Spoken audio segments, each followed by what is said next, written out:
Shooting a handgun is much like riding a bicycle. Once you learn the fundamentals, you never really forget, though consistent practice does help maintain your skill level. Hello, I'm Lenny McGill. This program is part one of a two-part series produced to introduce you to the basics of using a handgun for self-defense. The information you're about to see is being presented by two of the most skilled and respected names in the self-defense shooting industry, Ken Hackathorn and Bill Wilson. Hackathorn is one of the world's foremost authorities on the subject of the tactical deployment of small arms.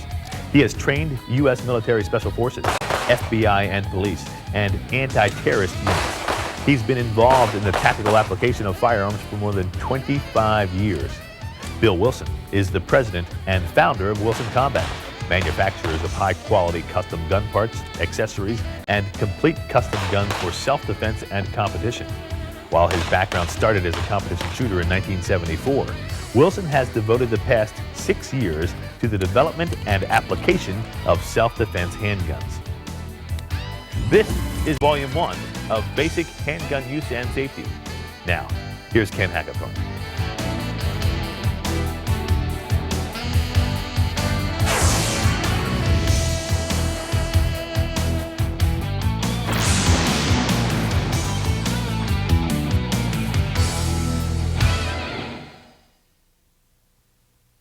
Okay, what we're going to talk about now is some real basic principles of handgun marksmanship. And once again, a lot of people take these for granted, and I've often told people, well, let's talk about sight alignment. You'll understand sight alignment, and everybody nods their head. But as soon as we start shooting at targets, we discover something's wrong.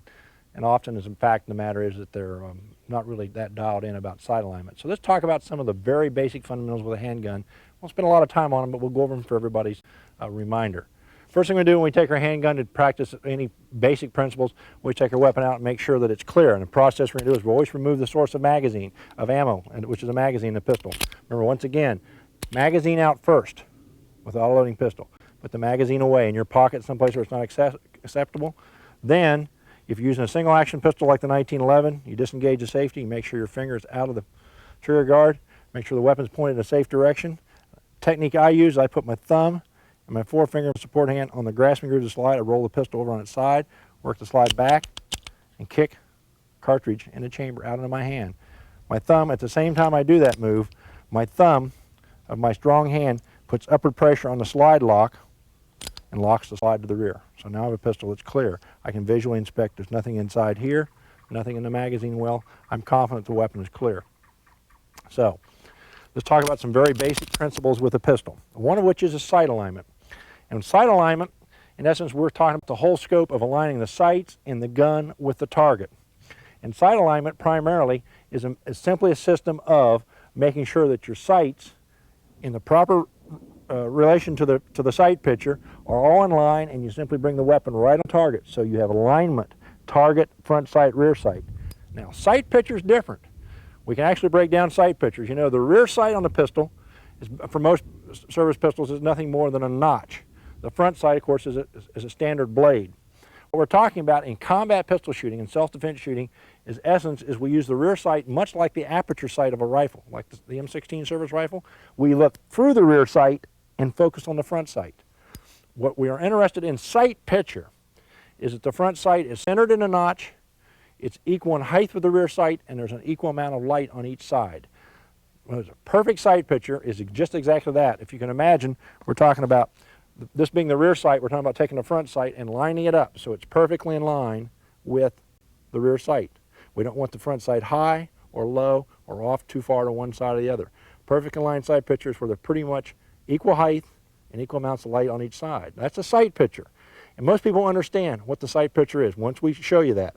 Now the next thing to remember is once you've got a sight picture, it's alignment, and that's simply where you're going to bring that sight picture up and align it in line with the eye and your target. Sight alignment means you bring the weapon up and the sight picture is now aligned with where your eye is looking and the target.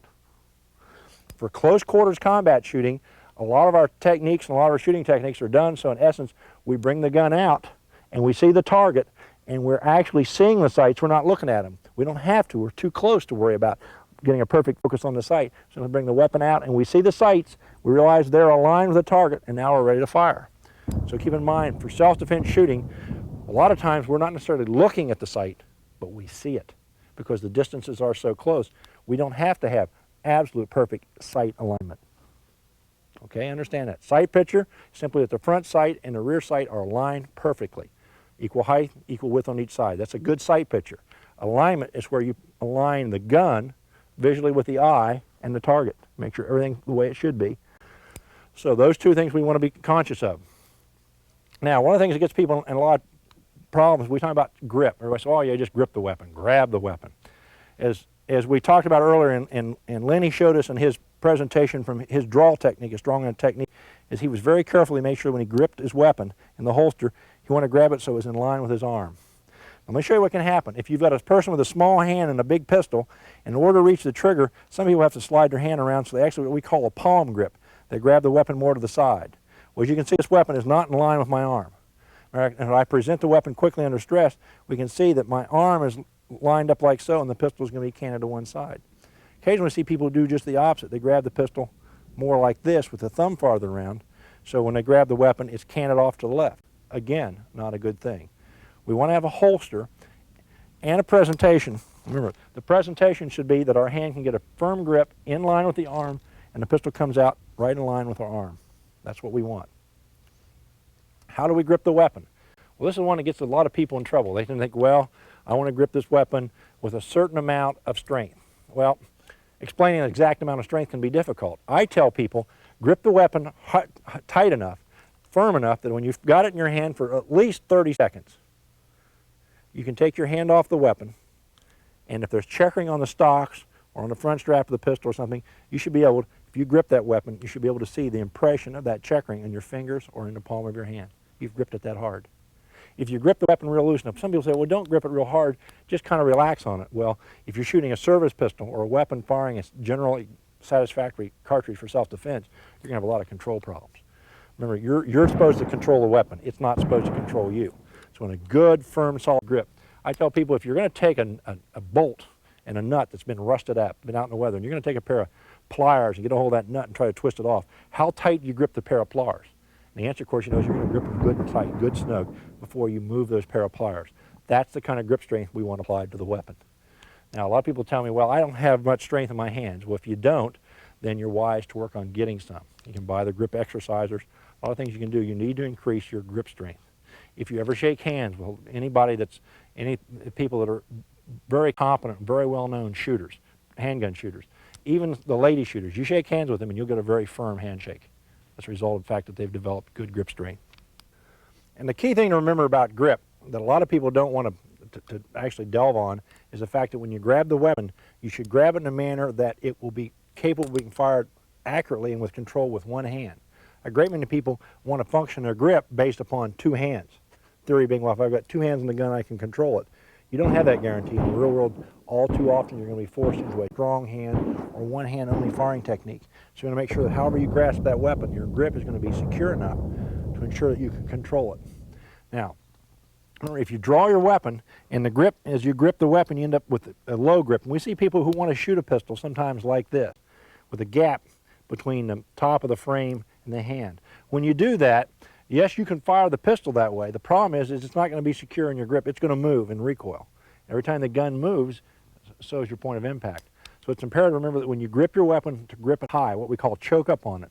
And one of the advantages to the beaver tail grip safeties that are sold like this excellent Wilson design here is it allows your hand to roll into the weapon and get a good, high, firm, secure grip. And that's very important. However we grab the weapon, it's got to come out, and if I have to shoot with one hand, I should be able to do it and not worry about the controlling the gun. If I have to grip the weapon with both hands to have control of it, there's something wrong with my primary grip. Remember, in line with the arm.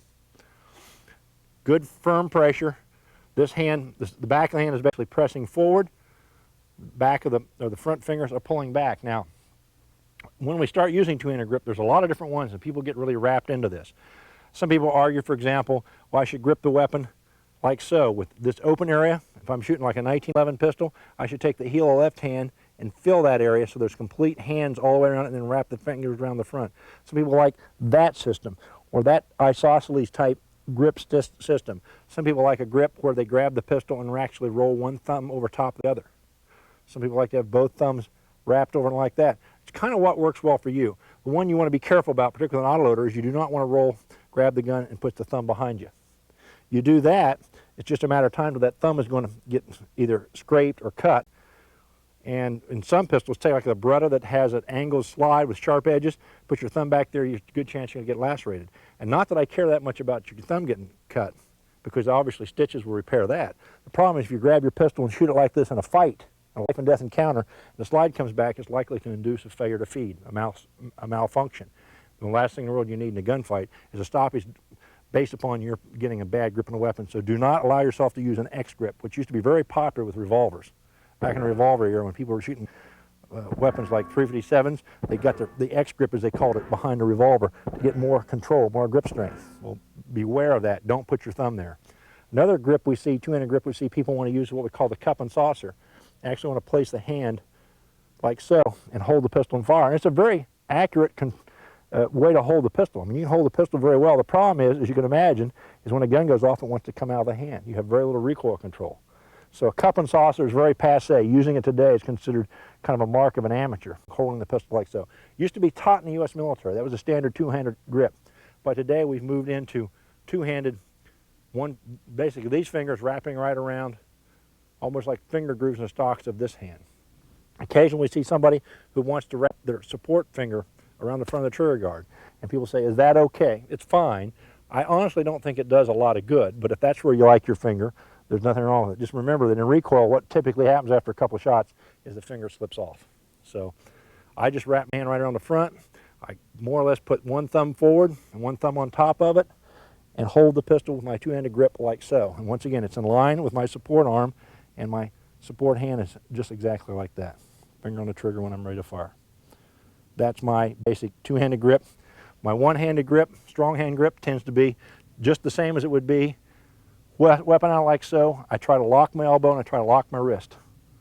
If you do shoot with a flexed arm, remember, don't let the elbow bend out to the side, like so. Don't let it bend out to the side. When that happens, the gun's going to recoil in a strange motion. The way to do it is, if you're going to do this, roll that elbow under. Even if you're going to flex your arm, roll it under. What happens in the muscle tension when the gun goes off will snap it back on. We'll demonstrate that to you in a minute. It'll snap the gun right back on target. Instead of getting, when you see people cant the gun or flex the elbow, they get recoil like this, which hurts your recovery. Pull that elbow underneath so at least the gun's going to snap right back on target. One-handed grip, good firm. Two-handed grip, like so. Either thumb forward, thumb over top. Stance. And here's one we get into a lot of problems. People say, well, how about Weaver stance? How about isosceles stance? What's right, what's wrong? I don't know what's right and wrong. Only thing I care about is what works well for you. And the proper stance that you can use, and there are two, is on isosceles, basically isosceles stance, we're facing our threat. Our feet are more or less parallel to the firing line. We're pulling the weapon out, hands together, and what we're doing is with the strong hand, we're pushing the gun towards the target.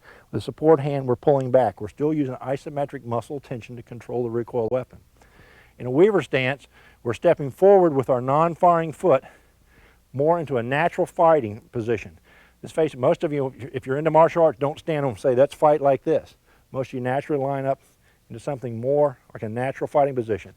People will tell you that the Weaver stance, the shoulders have to be 45 degrees. That's not true. It's what's comfortable for you. I prefer a natural fighting stance because my theory is if you're going to train to use a pistol and that's all you shoot, then isosceles may be an excellent choice. On the other hand, if you're going to train to use a rifle or a carbine or a shotgun or a submachine gun, you're going to be standing more in a natural fighting position so you can hold your primary weapon. So my theory is, why not teach one position that works for all weapons? Once again, Weaver, weapon is drawn, projected at the target like so. The elbow is probably not locked, but it can be. This hand's pressing the weapon at the target. This hand is wrapped around the front just like it would be in my any standard two-hand grip like so. And my elbow, in my case, is pulled under, and so I'm pushing and I'm pulling, and that gives me the muscle tension to help control the recoil of the weapon. If you're an isosceles shooter, you're going to be more squared up the target. Same thing. This hand's pressing the weapon at the target. This hand's wrapped around the front, pulling back. Either way, I'm using muscle tension to control the recoil of the weapon. Now, whether it's Weaver or whether it's isosceles, doesn't matter. But what is important is the weight's on the balls of your feet and your chin is forward to your knees. Let me show you, and I'll exaggerate, this typical thing, you've all seen it at the range. You've seen this kind of stuff. People standing and shooting like this. Well, the weight's on the heels, the center of gravity's off, and a lot of people do this because they're tired or the gun's heavy and they think, well, I can shoot real well like this. It is a ridiculous position to train from. In a fight, you'll never stand like this. You're always going to be, the more aggressive you are in a fight, the more stressful under, you're probably going to bend and lean forward and press into the gun. Weight on the balls of the feet, very important, because you can move. You're more mobile from the balls of the feet. Time you're back on your heels, you're off balance. Weight on the balls of the feet, chin forward to the knees. If it's isosceles, it's like so. If it's Weaver, it's like so. Either one. One time somebody asked me about the Weaver stance, and they said, well, what's right? I mean, we see all these different people saying, this is Weaver, and that's Weaver. What is it? And one person asked me about why is you see pictures of Colonel Cooper who shoots like so, or Ross Seyfried who shoots the Weaver stance from here. See pictures of people like Ray Chapman, the great champion, shooting like so. Why? Which one's right? Which one's wrong? And the truth of the matter is, a lot of it has to do with vision. If a person is nearsighted, they need to get the sight close to their head to see him. If you take somebody like Ross Seyfried, this is his focus-wise. This is where he has to have the pistol to have his sights in focus. Take somebody like Ray Chapman, or some of us that are getting a little older now need bifocals. They have to push the gun farther away to get the front sight in focus so they can see it. So it's a matter of what works for you, vision-wise, not so much a matter of what's right or what's wrong. So we have the things I'm concerned about at this point. We have sight alignment. Remember, my sight alignment and my description of sight picture tends to be the reverse of other people's. And I do it simply because most people understand sight alignment is a matter of aligning the sights with a target. And my description of sight picture, it tends to be, once again, the reverse. Most people think of sight picture as what you see when the gun's addressed on a target, and sight alignment's getting everything perfectly squared up. And quite honestly, it doesn't matter. You practice it either way you want. The key thing is, you know what the sight picture is. That's exactly how the sight should look. You align the gun with a target. Your good aggressive stance, good firm grip, and the last thing we have to add, and by far the most critical, is trigger press or sear release. You see, I can do everything wrong. I can be out of breath. I can have a bad grip on the weapon. You know, I can have a terrible stance. I can be on one foot, and I can even have the sight somewhat out of focus. But as long as I control the trigger and nice, clean, I'll fire an accurate shot.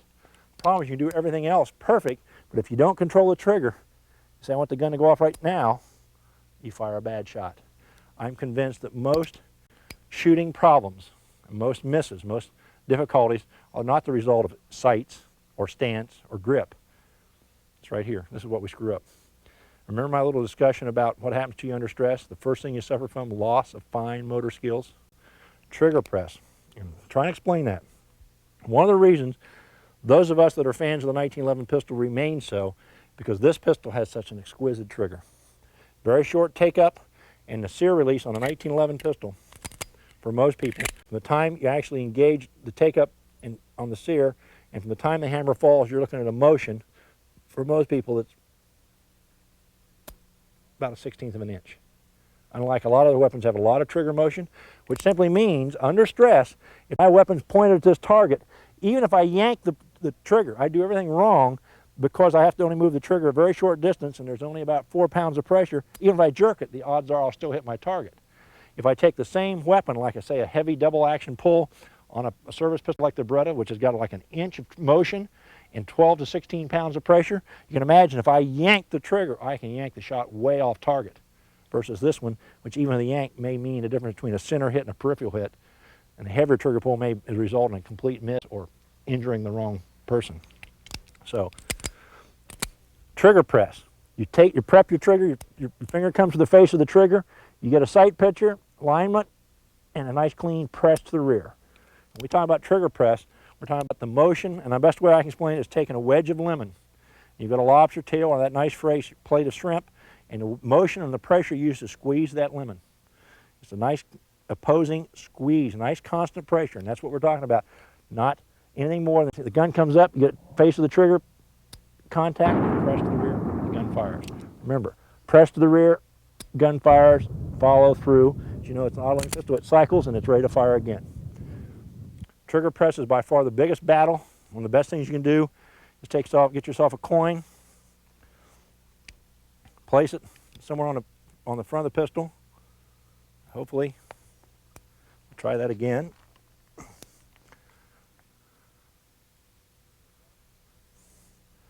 And practice your trigger squeeze and your grip. Make sure the front sight, the balance, will do that again. Watch it again. Your trigger press and your grip is firm enough that when you press the trigger, front sight retains the coin. That tells you that you're not jerking the trigger or adding motion to the gun when you pull the trigger. Sight alignment, sight picture, grip, stance, all very important. But the magic thing is trigger control. And the trigger press should be a nice, clean, constant movement to the rear. People say, well, squeeze the trigger and let it surprise you. In self-defense, you're not going to squeeze it. You're going to press the trigger to the rear very quickly and very firmly. We don't want to see a jerk. People say, well, what's jerking the trigger? That's when you start with your finger out here and say, I want the gun to go off now. That's a jerk. We also have what we call people who slap the trigger. And those are the people who will fire the gun, pistol goes off, it cycles, and then their finger comes clear out and actually hits the front of the trigger guard and then reverses motion and slaps back. We don't want to see that. And we don't want to see people who get their finger already say, I want the gun to go off. They're clear out here and they say, I want the gun to go right now. And they come all the way back, move the gun, fire a bad shot. Stay in contact with the trigger, straight pressure to the rear, don't let the gun surprise you. Remember, the reason a 1911 remains so popular is because of nothing else. I mean, it's got a lot of good virtues, but if there's one feature that makes it so outstanding, is it's very shootable and it's got that nice, superb trigger motion to do it. The reason it remains the choice of champions is not because of anything else but the fact it's extremely shootable. And if you want a weapon that will provide you with the ability to shoot well, it's hard to overcome a 1911 pistol. Ken did a great job of explaining the basic fundamentals for shooting accurately. And since these tapes are directed towards the self-defense side of shooting, I'd like to reiterate two very important points that Ken discussed. The grip and trigger pull that you incorporate for self-defense shooting are completely different from those used in target shooting. First of all, the grip is much more aggressive, much stronger, as you need to control the recoil of the gun so that you have the opportunity to make more accurate follow-up shots if needed. Likewise, the trigger squeeze for self-defense shooting is not really a squeeze at all, as again, you want to be aggressive with the trigger. You want to pull on the trigger. Just make sure that when you're pulling on the trigger, you don't push or pull the sights out of alignment as you pull on the trigger. You want to pull straight back. As Ken stated, the distances that are realistic for self-defense shooting are usually no more than 7 to 10 yards, oftentimes much less. However, you still need to be able to shoot precision shots at these shorter distances. Try practicing with 4-inch squares. The difference for self-defense is that you need to be able to shoot precision shots quickly, so you need to start to push yourself in your practice sessions. Bill Wilson continues with his look at the fundamentals of shooting. I want to discuss the basics of handgun accuracy and the basic techniques of shooting a pistol. First off, the most important thing probably is sight picture. Make sure this thing's empty here.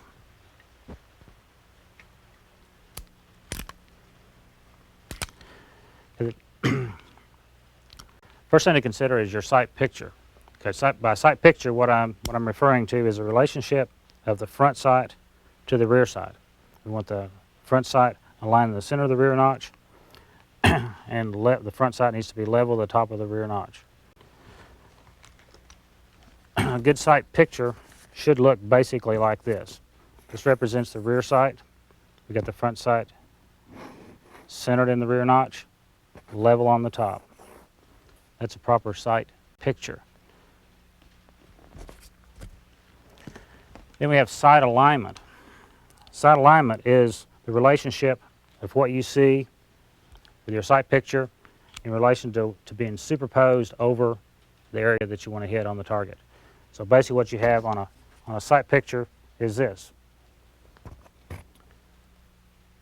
There's your sight alignment, superposed over the target. The shots are going to impact right there. So that gives you your basic sight alignment there. The grip is the next thing to consider. There's several different techniques for the grip. depending on what you're going to do. We're primarily concerned about defensive type shooting and controlling a heavy caliber handgun like a 45 auto or at least a 9mm or something like this. So for a grip for this type of shooting, we need to grip the gun relatively firm. Basic thing I do is I take my grip when I go to draw the weapon. I try to index in the holster, get a good firm grip on the gun, make sure that the grip safety is centered into my hand, draw it, and then the pressure I'm exerting is mainly front to rear. I'm exerting front to rear pressure. I'm as high up on the gun as I possibly can be, and gripping firmly to the rear. As Ken mentioned, basically you grip the gun tight enough that if you hold the gun for a few seconds, when you take it out, you actually see a little bit of an imprint in your hand of where you're gripping the gun. So basically, for one-handed shooting, we've got the front to rear pressure, high as we can, because the higher we can get our hand in relation to the line of the bore, the less muzzle flip we're going to have to contend with, the faster we can get back on target for the second shot. If we're going to shoot a two-handed hold in, I'm still exerting front to rear pressure here. When I put the non-shooting hand in place, I'm basically gripping the opposite direction. I'm gripping side to side now. I'm squeezing front to back here, side to side here. That gives you your proper firing grip. Okay, next thing we have is stance.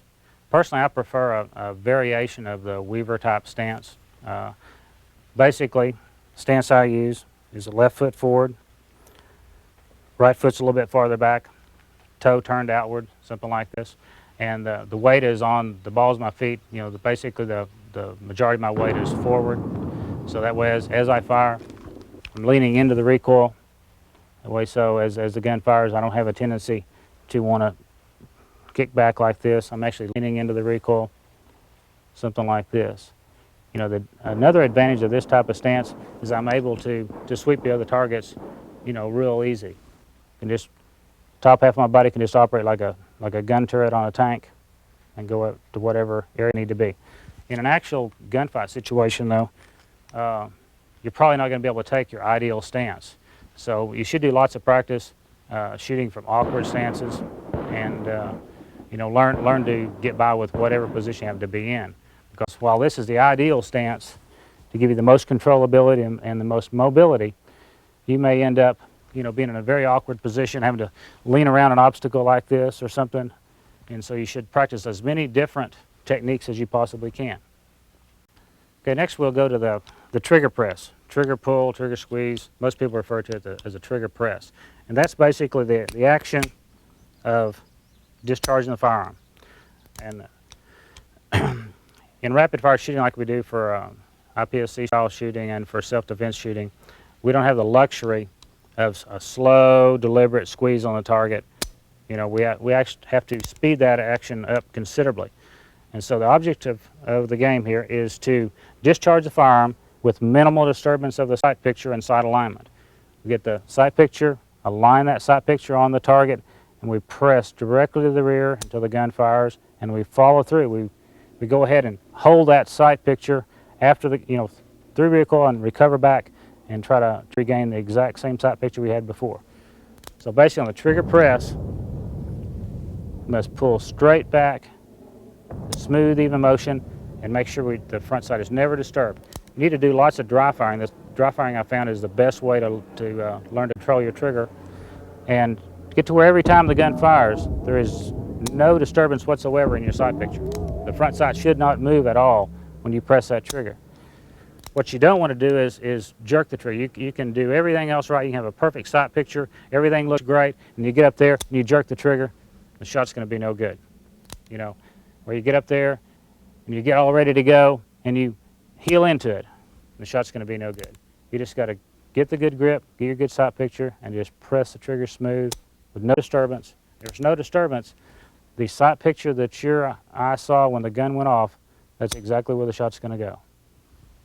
When you first start training to be able to shoot a serious caliber pistol like a 9mm or larger, the main thing you have to do is do lots of practice. And just like I was discussing in the trigger press, One of the best things you can do is do lots of dry firing. And I can't stress enough, every time you pick up the handgun, check, double check, make sure that chamber is empty. You know, make sure take the magazine out, double check that that chamber is empty before you start any dry fire practice. You can't check these things too often. And I prefer to do my dry fire practices on a plain blank white wall. That way I can see any movement in my sight picture, you know, any disturbance that I do in my sight picture, I want to see that, you know, when the hammer falls. So basically you just pick a well-lit white place on a wall, just no particular spot, because I'm concentrating on that front sight and what that front sight does when the hammer falls. And I want no disturbance. I want to ingrain in my subconscious mind what a perfect sight picture looks like, and then what that sight picture looks like when I press the trigger properly and there's no disturbance. That's what I want to happen subconsciously from all the repetitious practice of the dry firing. And I actually feel learning how to align the sights and press the trigger, you'll probably learn more from dry fire practice than you will from actual live fire practice. And most people don't dry fire nearly enough because just, you know, let's face it, it's just not as much fun as going out the range and shooting rounds downrange. But you're actually going to get more good out of learning the basics to spend 20 minutes a day actually dry firing. Then when you actually get to the range, start doing range practice, I'm a big advocate of working on your accuracy first and then just gradually speeding up. I've seen a lot of people come to the range and they're really blazing fast, but they don't hit anything, and they're just thinking, well, I'm doing really good. I'm shooting as fast as so-and-so who's a very accomplished shooter. It doesn't seem to bother them the fact that the accomplished shooter is shooting that speed and shooting all center hits, and they're shooting that speed and occasionally getting a shot off target and having them all over the edge of the targets. You know, I really advocate practicing the basics and then work on your accuracy, and as you get more proficient, you gradually speed up and maintain the same amount of accuracy. You still want to try to shoot all your shots in like an A zone on every target as much as you can, just gradually try to learn to do it faster and faster and faster. Don't sacrifice accuracy for the speed when you're learning the basics. I mean, you gotta learn how to do it right before you can push the envelope and find out what you can do in real high speed shooting and really get the best out of your tactical practice. Bill Wilson summed it all up in this discussion on dry fire practice. That is the key to developing good shooting habits, familiarity with your firearm, and good dexterity. Basically, being able to handle the gun safely and efficiently. In your dry fire practice sessions, concentrate on seeing the front sight as you present the gun to the target. Again, safety is your primary concern. When dry firing, always make sure that your gun is unloaded. For automatic guns, basically drop the magazine, out comes the magazine, safe down, pull the slide back, look into the chamber to visually inspect that there are no rounds in the chamber. Close the slide, pull the trigger in a safe direction. For revolvers, open the cylinder with the cylinder latch. Empty the chambers. Make sure there are no rounds stuck inside of the chambers. Close the cylinder. Now, you'll see that both of these guns are unloaded. And you saw me do it right here, although I will never point them at anybody or anything. And I would not want you to either. So, when you dry fire, point the gun at a solid block wall with no people on the other side. In fact, it's a good idea when you dry fire to dry fire in a room alone. When I dry fire, my objective is to bring the gun up to my line of sight so that the sights are aligned on the target, and then pull the trigger firmly. I know that some champion shooters who do this, they do it 200 or 300 times a day. You'll notice that with practice, seeing the front sight gets a lot easier and faster, and you learn to work the trigger more smoothly. All this comes into play when you go out to the range and shoot live fire. Safety first, accuracy second, speed third. Now, Ken Hackathorn discusses what happens with your mind in a real-life gunfight situation. Okay, let's talk about the concept of a lot of things that most people don't want to discuss or don't even want to comprehend when you talk about survival stress. What you're going to be confronted with when you have to draw your weapon to defend yourself, or you see a life-threatening situation. And one of the first things we're going to understand is under conditions of stress, the only thing that can and will work is the subconscious mind. And those of you that have been involved in any kind of sporting activities know that under the stress of intense competition, you're not going to consciously think about what you're doing. That's why we do so many things through repetition, whether it be a tennis player or a golfer or anything else. They practice religiously so that their routines and their process is going to be repeatable without giving it any thought. And it's even more pronounced in martial arts. Whether you're into boxing, karate, jiu-jitsu, you know that the major reason you spend so much time training is so that you don't have to consciously think about your actions. It'll be subconsciously programmed out by the mind. So it's important to understand that while you may buy a firearm and have it in your home for self-defense, or you may have a firearm in your place of business, to think that somehow when you're faced with a lethal confrontation that you're going to be able to make up your mind, make a conscious decision on what to do, is probably a little far-fetched. Typically, under stress, the conscious mind doesn't work, and if it does, it works very poorly. So you must understand that the subconscious mind is the thing that's going to kick in. And that's why we do everything through repetition. So all of our range training, all the scenarios that we practice are designed to show you through repetition what your response should be. Typically, as you know, the subconscious mind makes very few mistakes. People have things happen in their life that happen very quickly. And a classic example is you're driving down the highway and your car goes into a spin. You may have hit a patch of ice. You may have hit some loose gravel. If you consciously think, oh my, the vehicle's sliding, I must take hold of the steering wheel and steer the car in a direction in which the slide is going and not touch the brake. If you thought that process out consciously, you'd be over the hillside. It's something that has to be programmed. The immediately you feel the car going to spin, you turn the wheel and you're correct for it. That's the subconscious type of correction we're talking about. Another thing to remember is when your subconscious mind is functioning, particularly in a stress scenario, everything tends to slow down. People will tell you about circumstances they've been in, whether it be an automobile accident or other events where everything seems to be in slow motion. In reality, the mind is racing in the subconscious scenario. It's actually going faster, but the way it records it, if you will, the mind's eye see things slowly. Matter of fact, I know people have told me they've been in the process of involved in a lethal confrontation, and they've been firing their weapon, and they've actually seen the cartridge cases tumbling out of the pistol. They're aware of it while they're shooting. And they've even, one guy said to me, he said, I remember thinking, wow, those things aren't going very fast. They're just barely coming out of my weapon. Well, of course, they were coming out at an extremely high rate of speed. But in his mind, subconsciously, it saw it slowed down. Now, when you're under stress, and let's just say, when we say stress, we're talking about the environment where your life's threatened. There are three things that you're going to be confronted with. Three primary things, and a fourth thing we'll talk about as kind of a sidelight. But the three things you're going to be exposed to under stress, and the first thing you're going to be exposed to is a loss of fine motor skills. And simply put, as soon as stress is induced into your life in a lethal confrontation, your ability to do fine motor skills or complex motor skills are going to be tremendously limited. And I'll give you a classic example, and this is a scenario I like to use a lot of time. Most of us every night when we go home to our home or our apartment or wherever we live have taken our keys out of our pocket and stuck them into the lock and the door to unlock the house. We've done it a zillion times. We've conditioned a muscle memory to the point where even in the dark, all the lights can be out. We can walk up, pull our keys out, stick them right in that lock and open our door. We've done it so often it's virtually subconscious, easy to do. However, suppose you go home tonight, same thing, it's late, there's no lights, you pull your keys out, your muscle memory knows exactly where that door lock insert is. You're starting to reach for your keys, and about the time you hear a noise behind you, and you turn around and look just in time to see about a 150-pound Rottweiler running at you.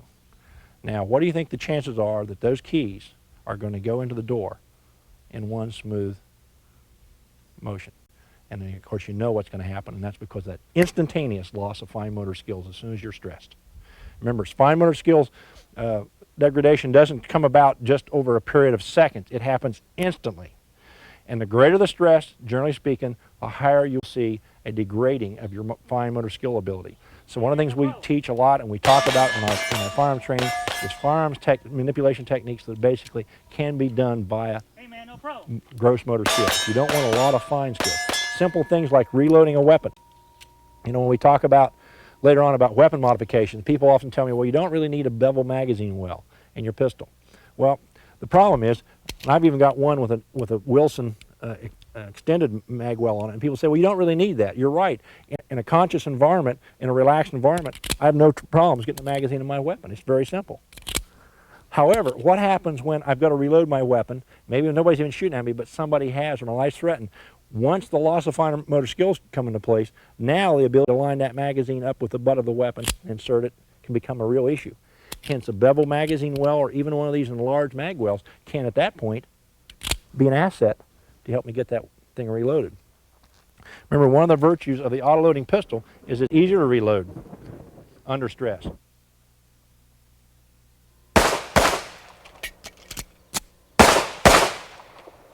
Back in the era when law enforcement officers, for example, carried revolvers, one of the major problems with the revolvers, we all know, was under stress. Police officers often had a very difficult time reloading the revolver.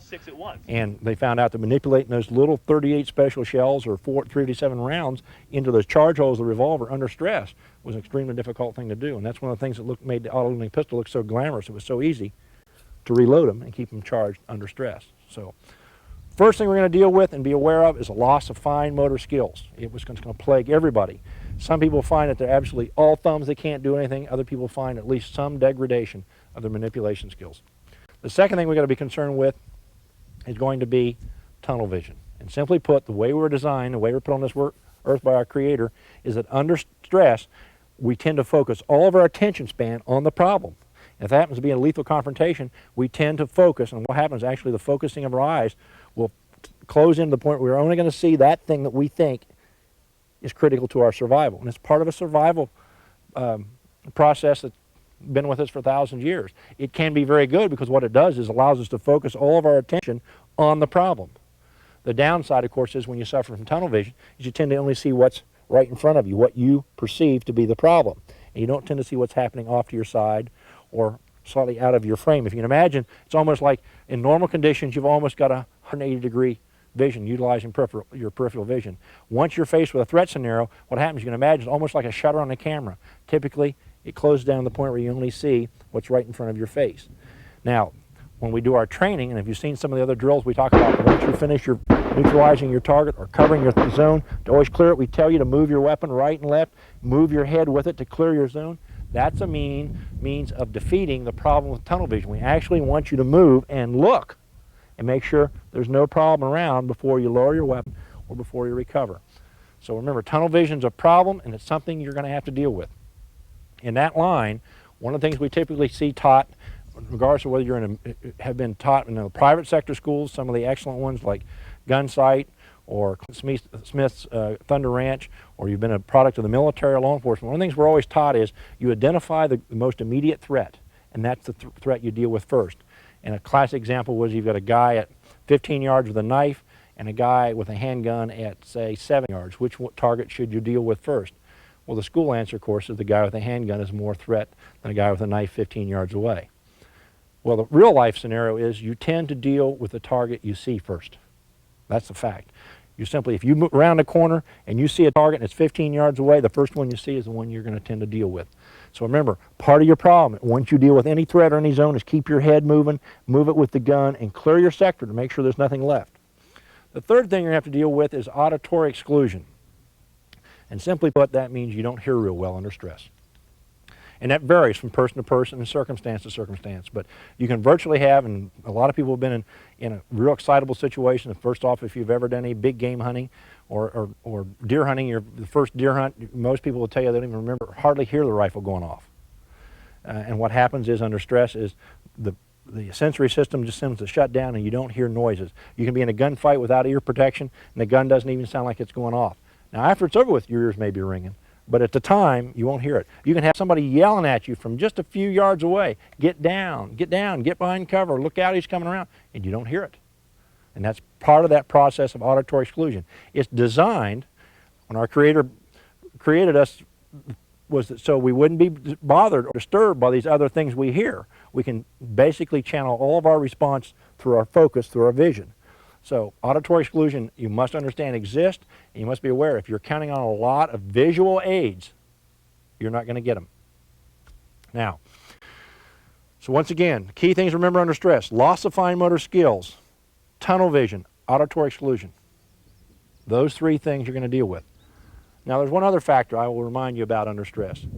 Under stress, an individual rarely attempt anything they don't have confidence in doing.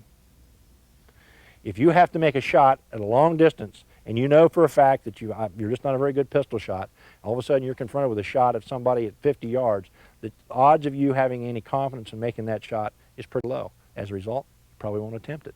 Same thing, if you've never practiced, say for example, making a hostage situation target, if you've never practiced it, or if you have practiced it and done badly, all of a sudden you're confronted with a situation where somebody's got a hostage, your wife, your child, whatever it is, and they're holding them hostage and they're 5 yards away. If in your mind, the last time you tried that, you didn't do well, guess what? Your mental image that you're going to have retained there is, I can't do this. Anything you say, I can't do, you're not going to be able to do under stress. People will only attempt those skills that they have confidence in doing. So that's why we teach that when you go out and practice, you should attempt to practice those skills that are practical, make sense, very logical.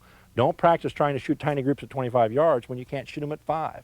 Because all you do is when you leave the range after that practice session is go home with a negative attitude. I'm not a very good pistol shot. So make sure all the things you do are done not only to improve your skill, but also, most importantly, to leave the range with a confidence level saying, I'm competent, I'm skilled, I can deal with this weapon if I ever have to use it to defend myself. Now, once in that thing, let's remember there are 3 other things we've got to discuss. We are normally faced with a life and death encounter with about 3 different responses. And most of you have read about them or heard the discussion about the fight or flight syndrome. Typically, if we're faced with something we don't know how to deal with and we're appalled or scared or terrified, we want to do 1 or 2 things. One is run away. That's a natural response. Get away from it. And a lot of times, folks, if you're faced with a lethal confrontation or a dangerous situation, leaving quickly is not a bad choice. The other, of course, is to fight. If suddenly your life's threatened and you feel like you have no chance or no choice but to respond in a violent nature, you'll fight your way out of it. Those are very well understood, and the decision to make those are almost made instantaneously. It's not something you subconsciously or you consciously think about. You're going to either fight or flee. There's also a third factor to remember, and we refer to that as hypervigilance. That means people are often confronted with something that is so appalling or so scary to them that their reaction is to freeze. Now, we've all heard of a situation where they say an individual faced with a life and death encounter froze. They didn't freeze. They're saying, well, they were cowardly or they were too afraid to do anything. Hypervigilance means they did not know what to do. The response had not been programmed as far as what I do now. And if you don't know what to do, the natural response is hypervigilance. You just freeze, you stand there. And we see that happen all the time in our society, where people are confronted suddenly with a lethal threat or a violent threat, and they don't run, they don't fight, they just stand there, or they freeze, if you will. That's hypervigilance. It's purely a matter of not knowing what to do. So my advice to you is, if you're going to carry a weapon, is that you do your best to train and prepare yourself for not hypervigilance. That's something you don't want to have to deal with. That's what your training should provide you an answer to. And the only decision you really should have to worry then is, do I stay and fight, or do I flee and take cover? As long as you understand those things, the mindset we're working with will come into focus. And remember, under stress, the only thing that's going to work is the subconscious mind. The subconscious mind does what's been programmed in. When you are under stress, you're going to have to deal with loss of fine motor skills. Manipulation is going to suffer. You're going to have some tunnel vision problems. You're going to have auditory exclusion. And you will rarely attempt any task that you don't have confidence in your ability to perform. Think about those things, evaluate them, and make sure you understand them in your process of preparing for your training and the use of a sidearm for self-defense.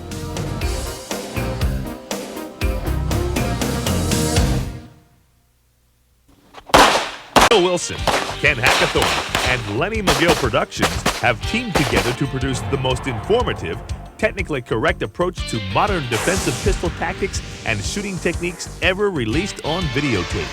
12 titles in all, packed with the latest on skills, drills, equipment, mindset, tactics, and shooting techniques, plus a whole lot more. Wilson and Hackathorn are both experts in their fields, and Lenny McGill Productions is known worldwide for its high-quality firearms-related video productions. Together, they have created a series of programs that will entertain, amaze, inform, and make you aware of the tactics you need to survive a real gunfight. Basic Self-Defense Handgun Use and Safety is a 2-part set covering the basic fundamentals of shooting: grip, stance, sight picture, sight alignment, and trigger pull. Plus, informative segments on self-defense pistols and ammunition. What happens in a real gunfight? What gun is best for you? 9mm versus 45, and lots more. start to think about how can I practice and train that's going to increase my chance of survival. Advanced Self-Defense Shooting Tactics and Techniques is a 5-part series that takes the viewer to a new level in both shooting skills and tactical knowledge. Extensive discussions and demonstrations on the use of cover, shooting while moving, both towards and away from your target. You'll learn the advantages of a speed reload versus a tactical reload, aimed fire versus flash sight picture versus point shooting, using your vehicle for cover, shooting from a vehicle, 2 shots versus 1 shot. Over 5 hours in all of the finest pistol instruction techniques in the world. One of the best lines I've heard, and it's a great one, is people saying, what's the best weapon you can have? It's your mind.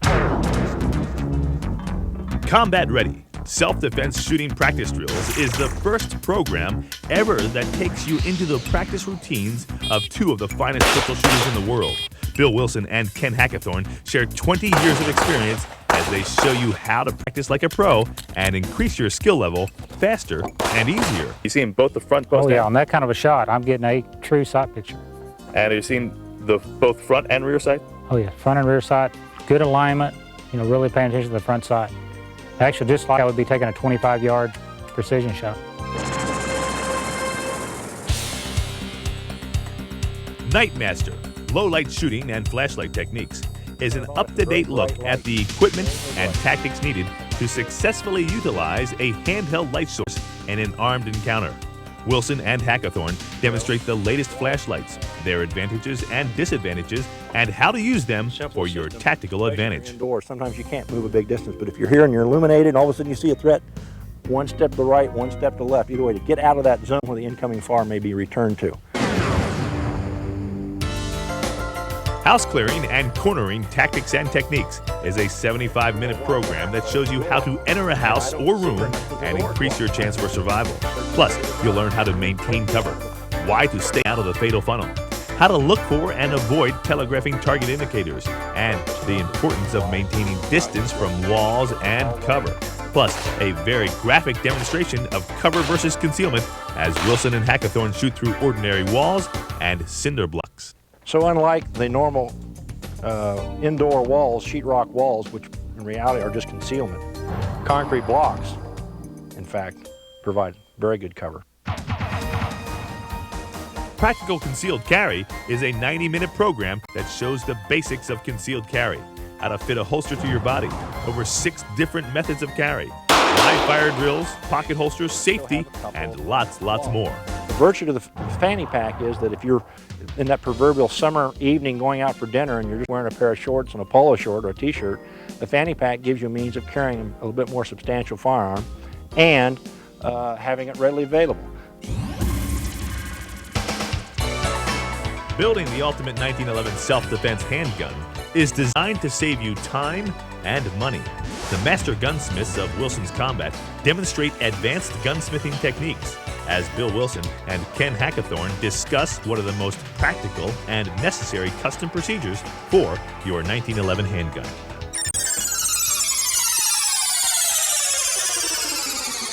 Overall, this new series of 12 professionally produced videos is one of the finest resources of self-defense handgun shooting tactics and techniques in the world. Brought to you by Wilson Combat.